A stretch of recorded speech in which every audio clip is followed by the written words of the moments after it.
Hello everyone, welcome to the class of Applied Mathematics. I am Neha Agrawal and I am a faculty at the Department of Mathematics from NIT Polytechnic, Nagpur. Topic of our today's lecture is Simpson's 3/8 rule.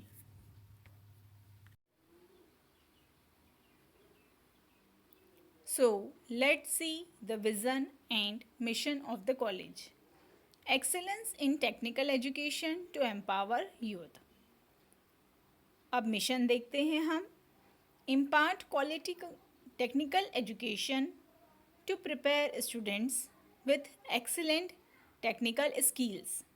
Develop competent and employable diploma engineers and responsible citizen. Strengthen industry institute interaction. अब हम देखते हैं course outcome. Apply the concept of numerical integration to investigate the area. So let's see the learning outcomes. So after watching this video you will be able to know the Simpsons, what is the Simpsons 3/8 rule.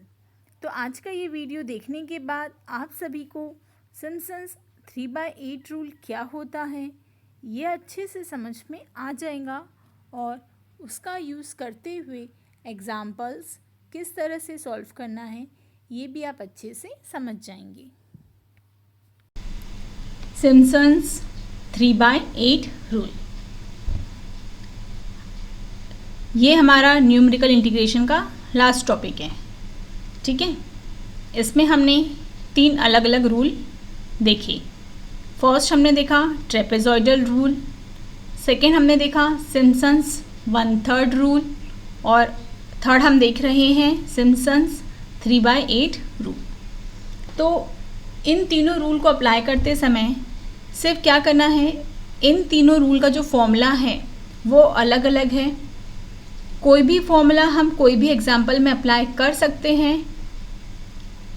जब भी हमें कुछ इस तरह का curve दिया हो जिसका हम क्या नहीं कर पाते हैं, एरिया फाइंड नहीं कर पाते हैं. ठीक है, बहुत लार्ज एरिया होता है तो हम उसे इक्वल डिस्टेंस में उसे डिवाइड करते हैं और फिर क्या करते हैं, इनका एरिया हम फाइंड आउट करते हैं. तो जब वहाँ पर लिखा रहेगा कि हमें इस मेथड से करना है तो ही हम उस मेथड से करते हैं, नहीं तो हम क्या कर सकते हैं, कोई भी मेथड का यूज़ कर सकते हैं. ओके, तो आज अब हम देखते हैं कि सिम्पसन्स 3/8 रूल क्या होता है और उसका फॉर्मूला क्या है. ठीक है, मतलब फॉर्मूला ही हमें देखना है कि उसका फॉर्मूला हमें किस तरह से यूज़ करना है. तो आप सभी को पता है ये हो गया y0, y1, y2 कहाँ तक, yn तक. तो ये क्या होगा yn-1. तो उसके पहले वाला क्या होगा yn-2 और उसके पहले वाला क्या होगा yn-3. फिर यहाँ पर y3, अगर थोड़ा और कम ले ले तो यहाँ y4, y5, then y6, y7 इस तरह से. ठीक है, तो अब हम देखते हैं कि सिम्पसन्स 3/8 रूल का फॉर्मूला क्या है. Integration a to b f of x dx equal to 3/8 या फिर 3h/8. 3/8 रूल है तो यहाँ पे 3/8 इंटू h है. ठीक है, तो इस बात का आप सबको ध्यान रखना है. ओके, कि 3/8 h है. 1/3 रूल में क्या था, h/3 था, तो इसका मतलब क्या था 1/3 इंटू h ही लिखा हुआ था जिससे हम डायरेक्टली h/3 लिखते थे, तो वो 1/3 रूल था. अब ये है 3/8 रूल. उसके बाद यहाँ पर फॉर्मूला बहुत ध्यान से देखेंगे. किस किस का एडिशन करना है हमें, first value plus last value. Okay, plus अब हम क्या करेंगे 3 टाइम. ओके, हमने फर्स्ट वैल्यू लिखा और लास्ट वैल्यू. अब हम क्या करेंगे 3 टाइम y1 प्लस, अगर मैंने यहाँ पर y1 लिखा तो आपको लग रहा होगा कि वहाँ पर 4 था, अब यहाँ पर 3 है और 3 टाइम ऑड टर्म करना है, लेकिन ऐसा नहीं है। यहाँ पर 3 टाइम क्या करना है, दो टर्म का एडिशन, y1 प्लस y2, उस 2 टर्म का एडिशन के बाद की एक वैल्यू को स्किप करना है, फिर 2 टर्म का एडिशन y4 प्लस y5, फिर उसके बाद की एक वैल्यू को छोड़ देंगे y7 प्लस y8, इस तरह से ये चलता जाएगा, ठीक है, and so on. Plus 2 time क्या करना है, क्या क्या रह गया, y3 प्लस y6 प्लस, अब y7 प्लस y8 है तो उसके बाद यहाँ पर क्या आएगा, y9 plus and so on. Okay, तो ये कुछ इस तरह से फॉर्मूला है। तो ज़्यादा डिफ़िकल्ट नहीं है, जब हम एग्जाम्पल लेते हैं तो उसके थ्रू हमें ये फॉर्मूला बहुत अच्छे से और इजीली समझ जाता है, ठीक है। तो एक बार ध्यान से इस फॉर्मूले को देख लीजिएगा, समझ लीजिएगा और फिर आगे का वीडियो देखकर एग्जाम्पल समझने की कोशिश करिए। Example, evaluate integral 0 to 4 x square dx with h equal to 1/2 using Simpson's 3/8 rule। जैसे कि अभी मैंने आप लोग को कहा कि कंसेप्ट सेम है, सिर्फ कहाँ पर चेंज होगा, फॉर्मूले में, ठीक है। तो देखिए इसका सलूशन कैसा हो जाएगा। सब में पहले हम क्या लिखते हैं, let I equal to integral 0 to 4 x square dx, जिसे हम लिख देते हैं integration a to b f of x dx, इस तरह से उसके इक्वल, जिससे कि हमें लोअर लिमिट और अपर लिमिट और फंक्शन लिखने में कोई दिक्कत ना आए।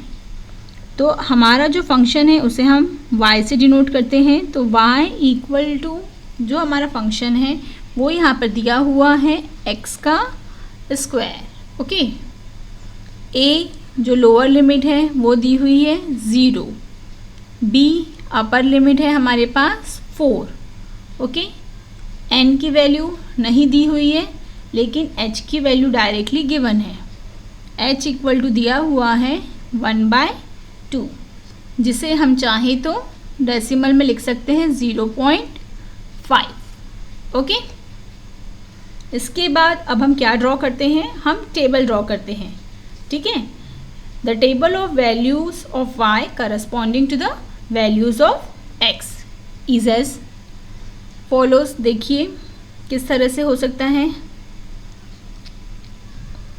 तो हम एक रो x की बनाएंगे और एक रो हमारी y की, तो y हमारा जो फंक्शन है एक्स स्क्वायर, तो जो हमारी x की फर्स्ट वैल्यू रहती है वो हम लेते हैं लोअर लिमिट, क्या है 0।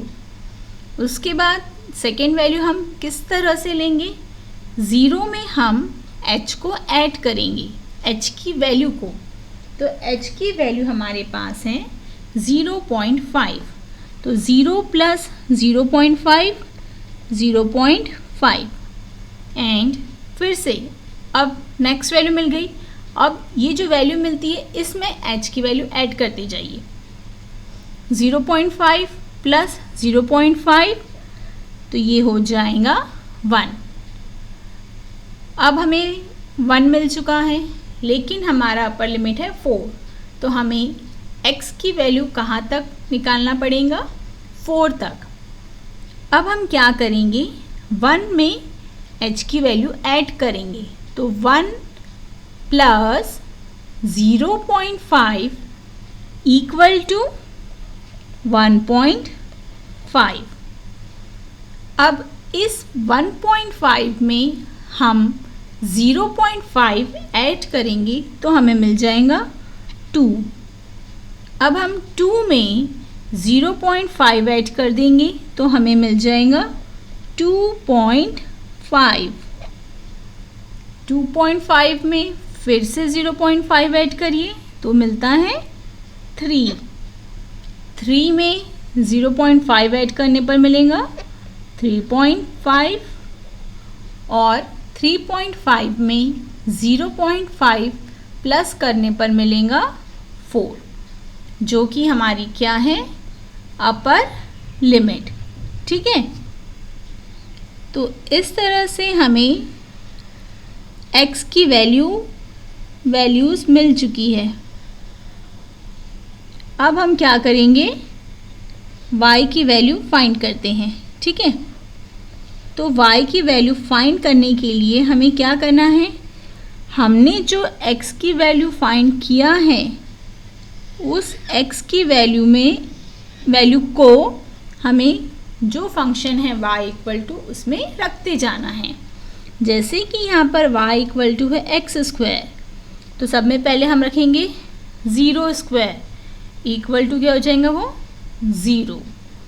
उसके बाद हम रखेंगे नेक्स्ट वन 0 के बाद 0.5 का स्क्वायर, तो कैलकुलेटर में डायरेक्टली 0.5 का स्क्वायर एंटर कर सकते हो, तो ये मिलेगा 0.25। 1 का स्क्वायर करोगे तो 1। 1.5 का स्क्वायर करने पर मिलेगा 2.25। 2 का स्क्वायर 4। 2.5 का स्क्वायर 6.25। ये जो फंक्शन है y equal to x square, इस x की जगह पर ये सभी x की वैल्यू रखते जाइए। अब फिर 3 का स्क्वायर करिए तो 9 मिल गया, उसके बाद 3 का हो गया, फिर नेक्स्ट वैल्यू रखिए इस x की जगह पर, क्या है वो 3.5, उसका स्क्वायर करिए। ठीक है, तो आंसर मिलेगा 12.25। नेक्स्ट वैल्यू अब एंटर करिए 4 का स्क्वायर। ठीक है, तो 4 का स्क्वायर हो जाएगा 16। ओके, तो इस तरह से आपको सेकेंड रो मिल जाएंगी जिसमें हमें y की वैल्यू मिलती है।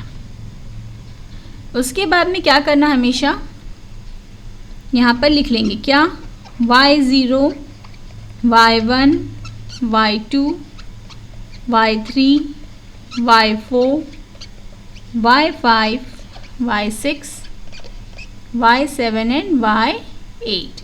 ओके, अब इसके बाद हम सिम्पसन्स 3/8 रूल का फॉर्मूला अप्लाई करेंगे। Okay, now by Simpson's 3/8 rule we have,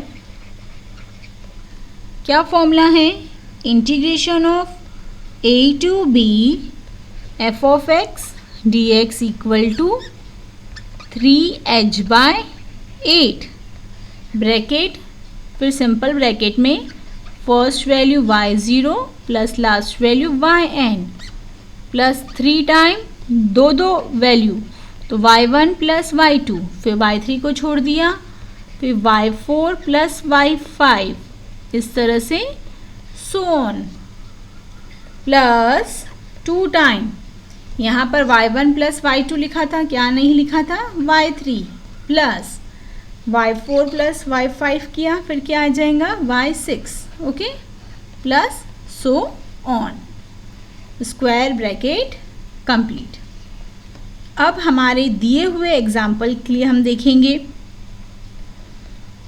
integration 0 to 4 x square dx equal two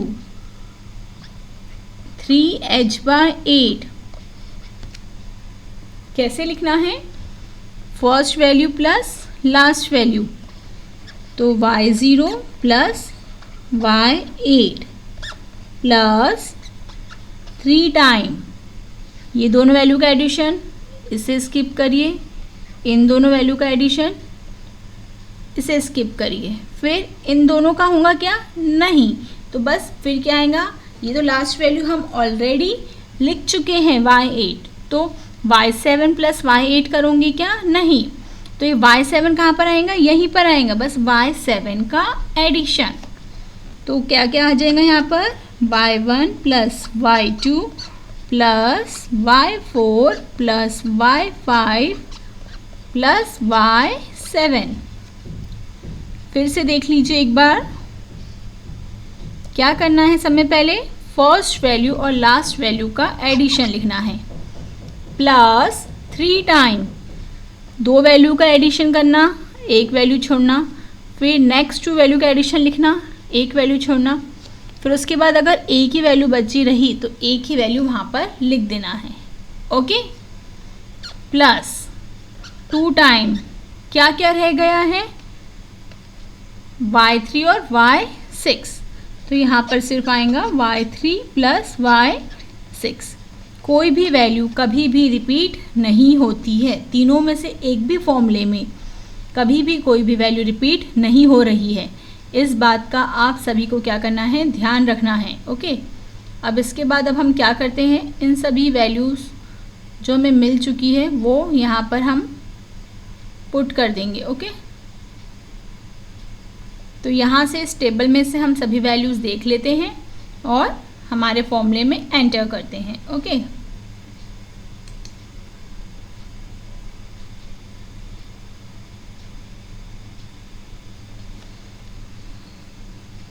equal to 3, h की वैल्यू हमें मिली है 0.5 डिवाइडेड बाय 8। उसके बाद y0 की वैल्यू हमें मिली थी 0 और y8 की वैल्यू हमें मिली है 16, प्लस 3 टाइम y1 की वैल्यू है हमारे पास 0.25 और y2 की वैल्यू 1, y4 की वैल्यू हमारी है यहाँ पर 4, y5 हमें मिला था 6.25 एंड y7 हमें मिला है 12.25 प्लस 2 टाइम y3 हमें मिला है 2.25 प्लस y6 हमें मिला है 9। इन सभी वैल्यू को इस तरह से लिख देना है। अब इसके बाद वैसे ही सेम, अगर एक एक सिंगल वैल्यू सॉल्व करना है तो सिंगल करेंगे, ठीक है, नहीं तो पूरा एक साथ में सॉल्व कर लेंगे। ओके, 3 इंटू 0.5 डिवाइडेड बाय 8, ये हो जाता है 3/16। इसे भी आप पूरा कैलकुलेटर में एंटर करके डायरेक्टली यहाँ पर 3/16 लिख सकते हैं, नहीं तो साथ में ये पूरा ब्रैकेट भी वहाँ पर एंटर कर सकते हैं। अब इसके बाद 0 प्लस 16 हम लिख देते हैं 16, प्लस 3 टाइम सभी टर्म का हमने एडिशन किया तो हमें मिल जाएगा 23.75। Okay, bracket complete, plus 2 time bracket का एडिशन करते हैं तो ये होगा 11.25। ओके, अब इसके बाद क्या करेंगे? इसके बाद 3 से और 2 से ब्रैकेट को मल्टीप्लाई कर देंगे। ओके, ये 3 से और यहाँ पर 2 से, तो 3/16 as it is 16 plus 3 into 23.75, ये हो जाएगा 71.25। ओके, उसके बाद में 2 इंटू 11.25, ये होता है 22.5। इसके बाद हम क्या करेंगे? ब्रैकेट के अंदर जो 3 टर्म्स हैं उनका एडिशन करेंगे तो हमें मिलेगा 109.75।